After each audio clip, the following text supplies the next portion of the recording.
Hey, it's Nay, and welcome back to my channel. Welcome if you are new here.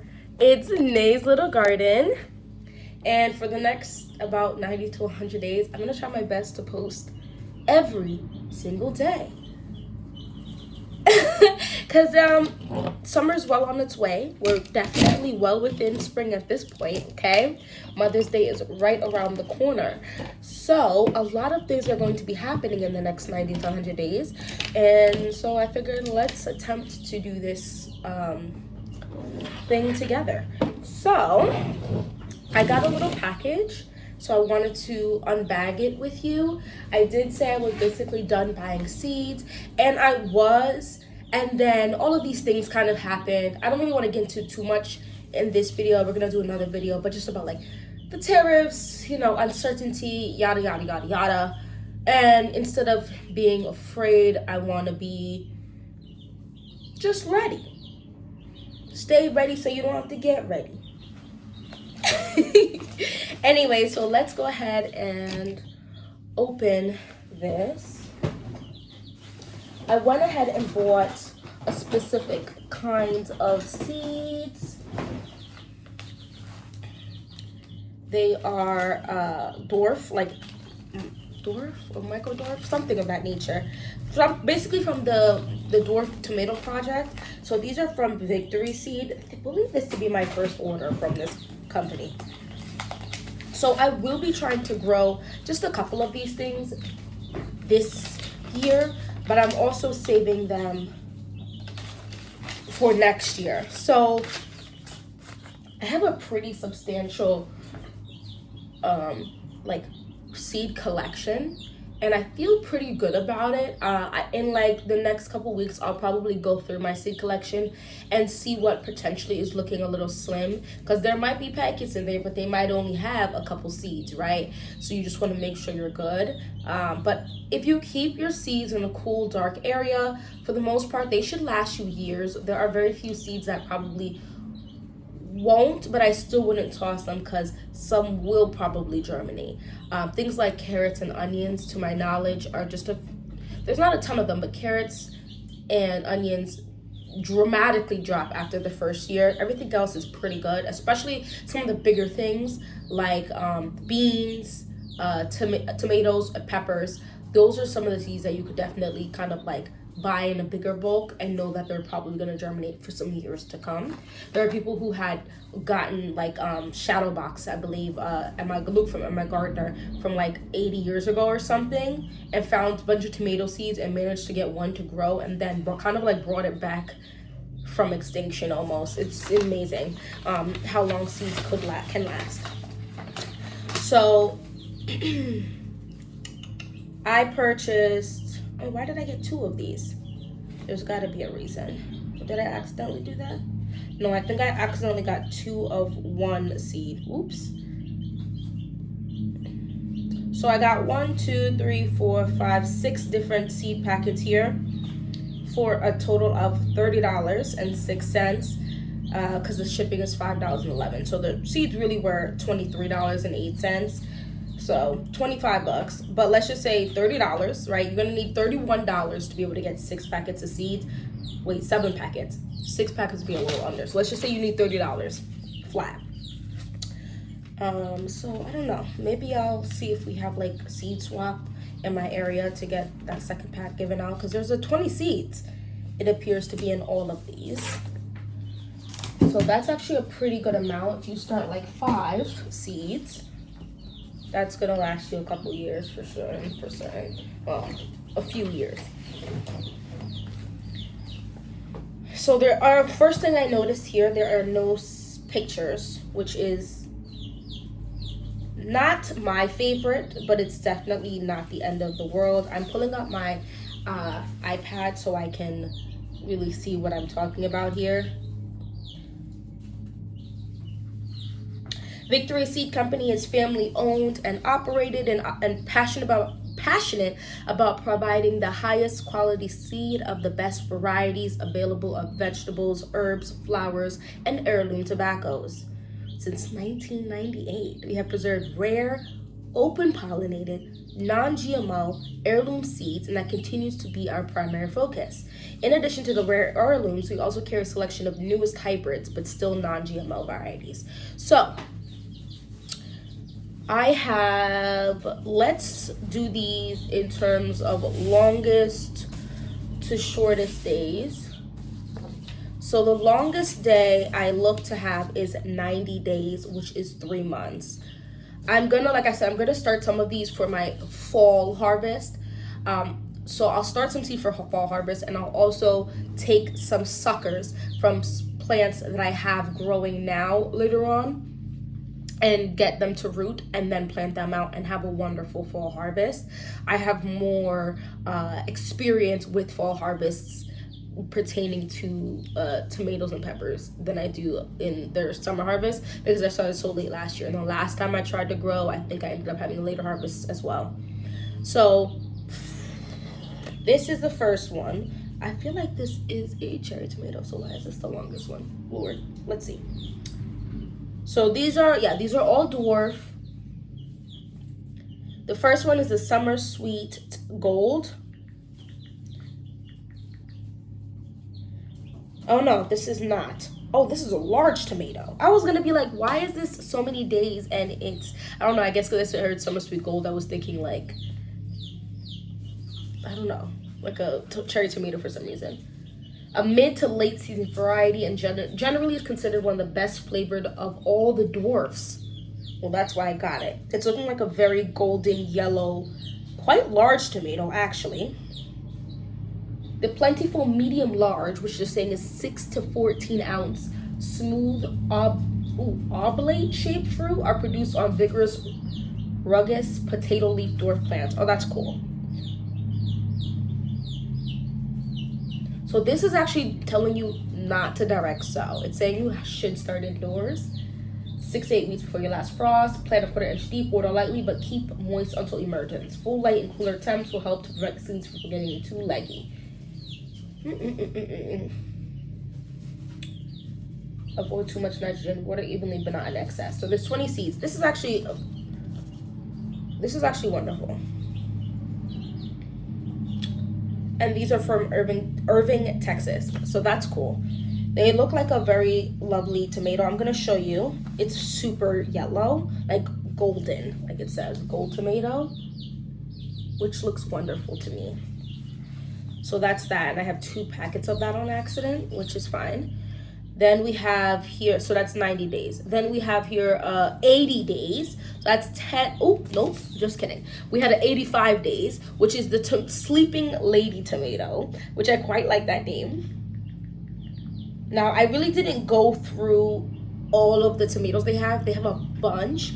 I think it was within the first 2 or 3 pages, to be honest. Next time I'll probably really do more of an in-depth look. This is like a dark tomato. And I also want to say that they offer different size packets, so you can get really a lot, and these were around the $3 range, which was pretty good pricing.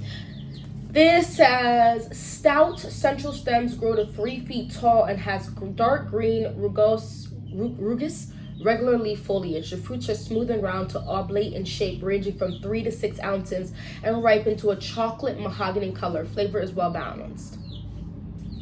So I'm excited for these. I do like this darker look to them. I'm gonna assume the more sun it gets, the darker that actually looks, because this other one that they have here has a green top on it. Oh, the plant look nice. I'm big, I'm pretty, will I be able to grow that? I don't know. But yeah, just a packet. They all come with 20 seeds. It's $3.09. You can get 1 gram, 5 grams, 10 grams, 1 ounce, 4 ounces, 1 pound. 1 ounce is $70 or $71. I'm sitting here like 1 ounce is how many hundreds and hundreds of tomato seeds? That's quite literally insane. The next one is 80. So the next 2 are 80 days. So it's Dwarf Stony Brook Heart.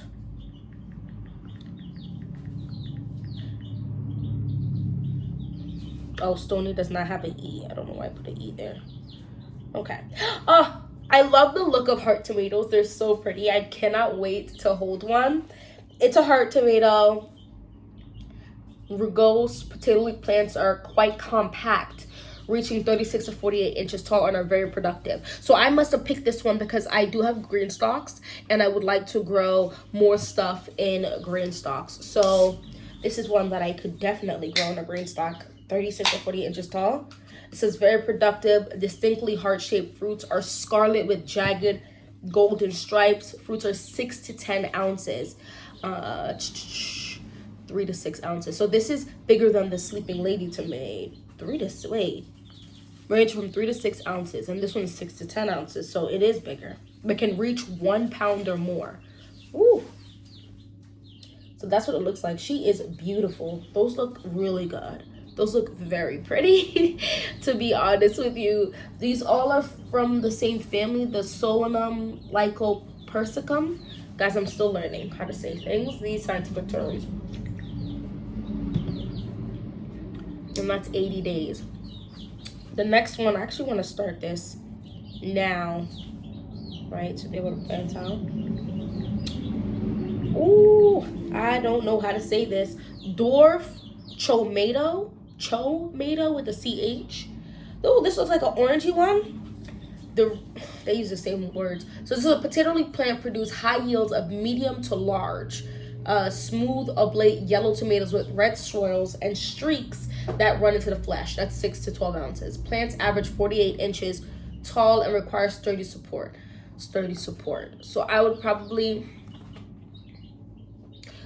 try one in my green stock and then try one in like a small 48 inches in like a small, what is that, 4 feet? A small bag, maybe like a 10-gallon. I wonder if this could go in a 5-gallon though, and it would be okay. I don't know. I would probably try it off in it.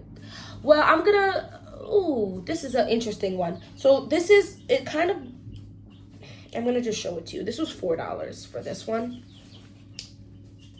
That one, it almost looks like what I see similar to like the pineapple tomato. Like it's that yellow with a little bit of red. And then this is what the inside looks like. It looks so good. Like it doesn't look like a super like gel.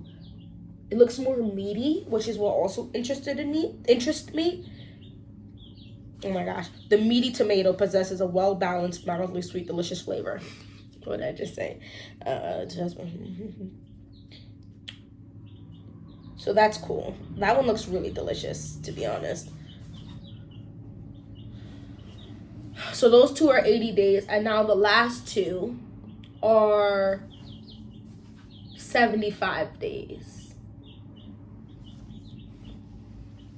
I am gonna try to can a little bit of stuff this year, so. Okay, the next one is Dwarf Gloria's Treat Tomato. This is also $4. This is potato leaf plants of Dwarf Gloria's Treat grow to about 4 feet in height and produce good amounts of medium to large, round to heart-shaped tomatoes that are bright yellow with streaks of red inside of it. Obviously, I'm having a thing for the yellow with the red streaks inside of it, although this looks more red than yellow. It almost looks orangey, like it's cool looking. I'm going to show you in a second. This is 6 to 12 ounces. And I like that it could be round or heart-shaped. So this one looks almost like it tried to be heart-shaped but didn't quite make it. That looks good. The inside looks to have a little more gel than the previous one, but still quite meaty. This says it's one of the best flavored dwarfs. They are juicy and delicious, mild but fruity, sweet, and flavorful. I have 3 under 5, so I want to grow stuff that they're going to enjoy, and as well as myself and my husband. I definitely love a fruity taste. Over the last, this is about to be 5. So over the last 5 years, holy cow, I've been really getting back into more fresh ingredients, less or I should say more produce and less sugar. Like sweets, I still use sugar like honey and maple syrup, but like I use significantly less than I did, let's say 8 years ago. And I think I know it's dramatically changed my taste buds. Like what you train your mouth, like your taste buds to get used to, it really like affects everything. And like grapes, for example, I used to feel like grapes, and it could also just be where I'm buying my grapes from, right? Because at the end of the day, when you buy certain more organic varieties as well as varieties from like side markets and stuff, they're just gonna be, you know, fresher and better or whatever. But I can really taste the sweetness now, and I think that is also because I've dramatically dropped the amount of processed sugar that I've eaten. I still will eat it. I still go out to eat. I just eat significantly less. You know what I mean? I feel like I go more along with proper portions instead of cutting things out and being like, this is just terrible for you. Although to be fair, me and soda doesn't really go. I don't know the last time I drank soda, but I will have things like Olipop, which is technically soda, I feel like, right?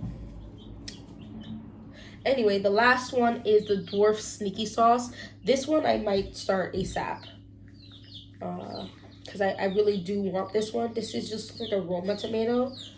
This also produces excellent yields of 4 to 6 ounce red, meaty, slightly heart-shaped tomatoes with a fine, well-balanced, pleasant flavor.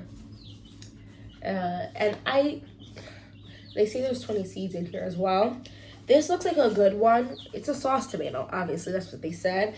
And I definitely think a lot of stews, pasta dishes, a lot of dishes, period, are either tomato based or can have tomatoes and stuff in there. And you just wanna, I've gotta look back and see exactly how many varieties I'm growing right now. It's nothing like significant in the actual gardening community. There's people growing like 50, 40, 100 different varieties of just tomatoes. But in just regular life people, I'm growing a lot of varieties. I want to say at least like 10 to 12 varieties. Like right here, I have to get this outside. I have the pink furry boar tomato. I'm gonna get this outside. Oh, it looks like a lot of the stuff on here died because I got most of everything outside already. But this is definitely healthy. The pink furry boar tomato, my another ahi kachuka, my gochujang king pepper looks great, and everything. Oh no, this looks good too.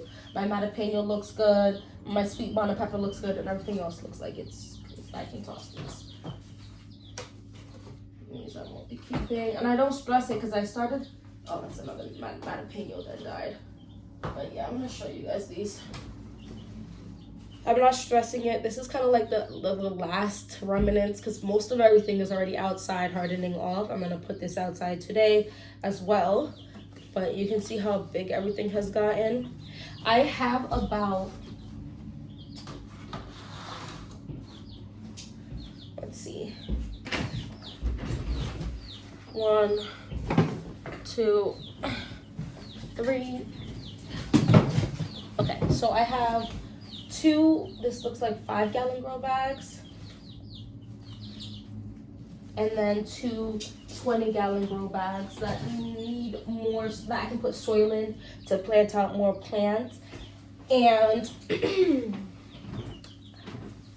that is not enough. Oh no, and then I also have a bucket, the barrel thing, and then like 2 buckets or something, and that's like, so 4 or 5 more things I can plant out what I still have to plant out in. And I don't think that's enough for the sheer amount of plants I had. I feel like so many plants, and I know quite a few plants ended up dying for some like errors I made, and I still have a lot, so that kind of makes me happy. I did overstart some, and I gave 6 plants to my mother, and I might be giving a couple more away as well. So I would rather have a little bit too much of abundance, because it's fairly easy as of right now to go ahead and purchase a 5 or 10 pack 20-gallon grow bags. And in 20-gallon grow bags, I'm planting like 2 plants, 1 to 2 plants, and just kind of seeing where that goes, and putting like a a large tomato cage in it, and we'll see how it goes throughout the summer together, because a lot of people say they do that and it comes out just fine. Over there is literally also the last batch. I have like, I'm gonna show it to you why it's still there.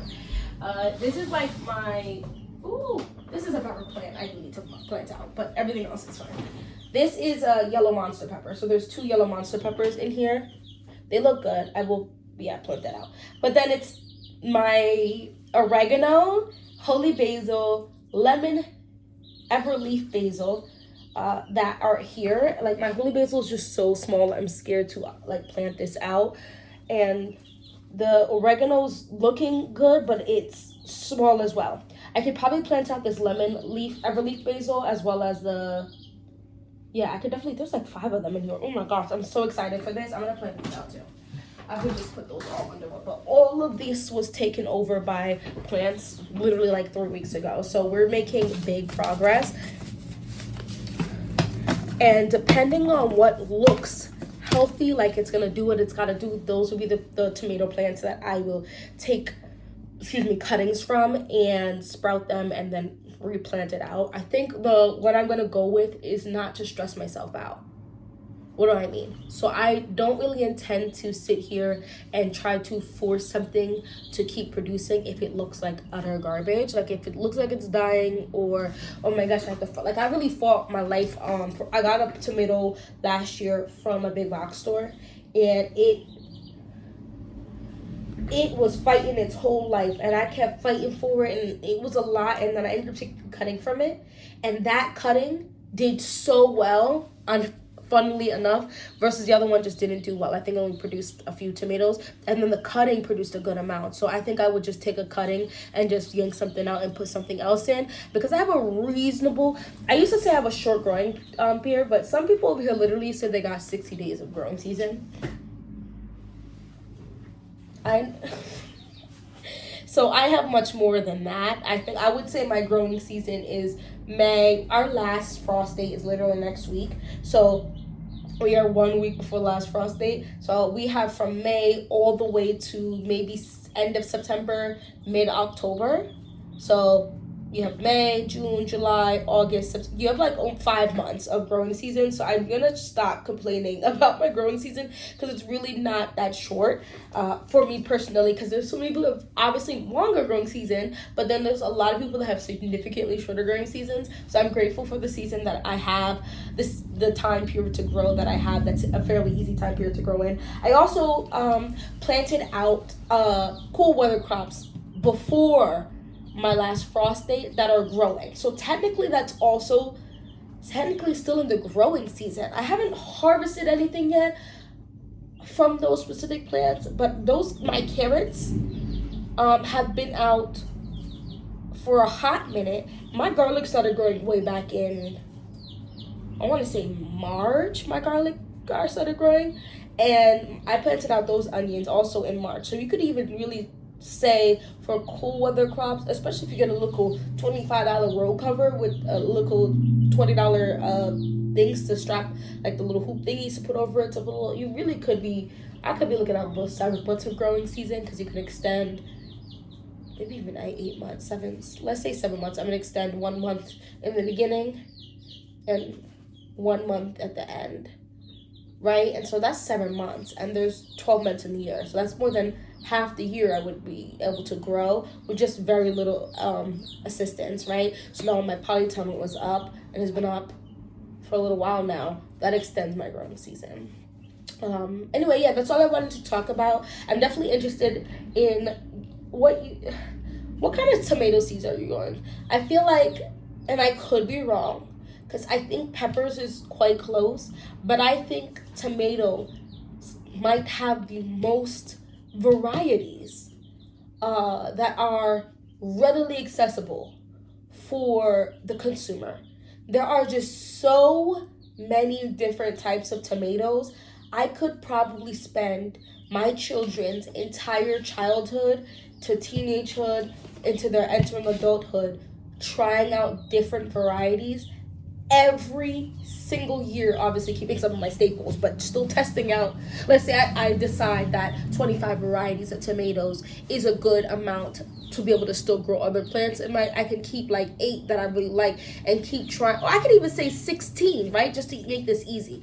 I can say 16 varieties is the best number, right? Knowing that I'm gonna grow 2 to 3 of each one for my backyard, which if you didn't know, I grow on I live on a quarter acre of land, so I'm growing on about 2,000 to 3,000 square foot, and I haven't even fully fleshed all of that square footage out yet, so I'm not even fully growing on that much land yet. So you can really grow a lot with a little, and I have green stalks as well. And the magical thing about green stalks, at least for me right now, is a sheer amount of greens and herbs you can grow in the green stalk. Now we're gonna see how my tomatoes and peppers that I put in there fare, and I'm gonna plant out, some of these more dwarf style, which will be easier to grow in the green stalk.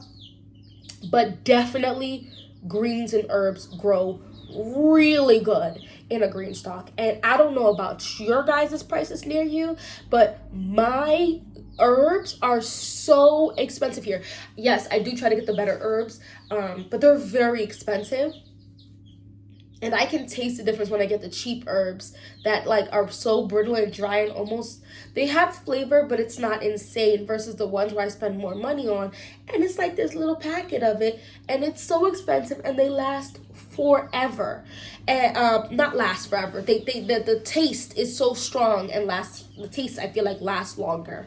I actually just went to my mom's house, and she has a sage bush.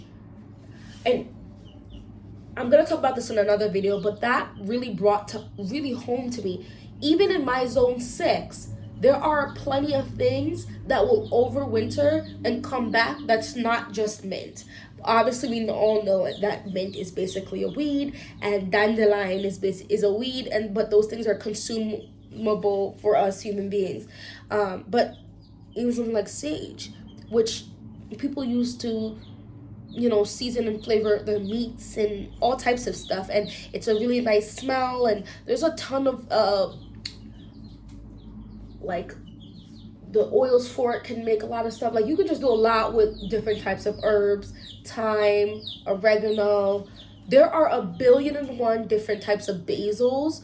I'm super excited about the ones I have, and mints. There's a ton of mints too in my collection. So like I got a chocolate mint, a lemon mint, like I got a lot of stuff. I almost picked up the orange mint. I might go back. I just want to see if I taste the difference. Like how like some people, when you start drinking wine and they're like, do you taste the hint of tobacco and caramel undertones? Sis, I taste red wine.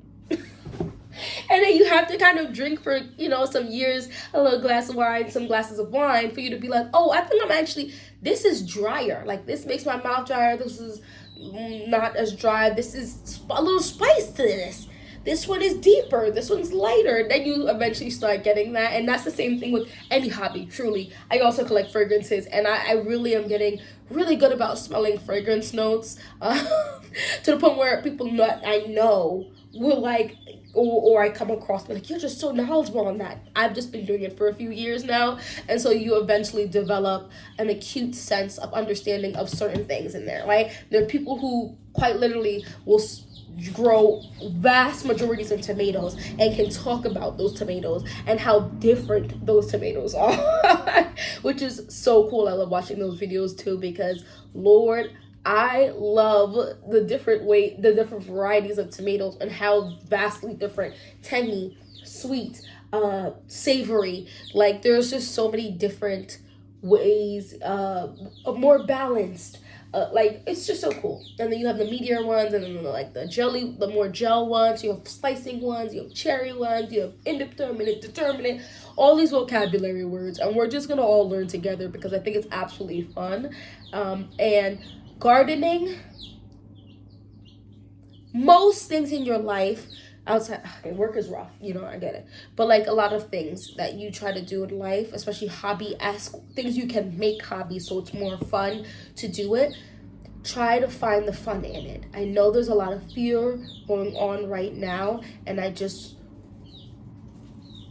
fear might prompt you and actually get you up and moving, but it won't keep you running for long term or for very long. So try to find different reasons why you want to continue doing something. Anyway, that's all I want to talk about today. Well, in this video. And hopefully I see you in my next one. Bye bye.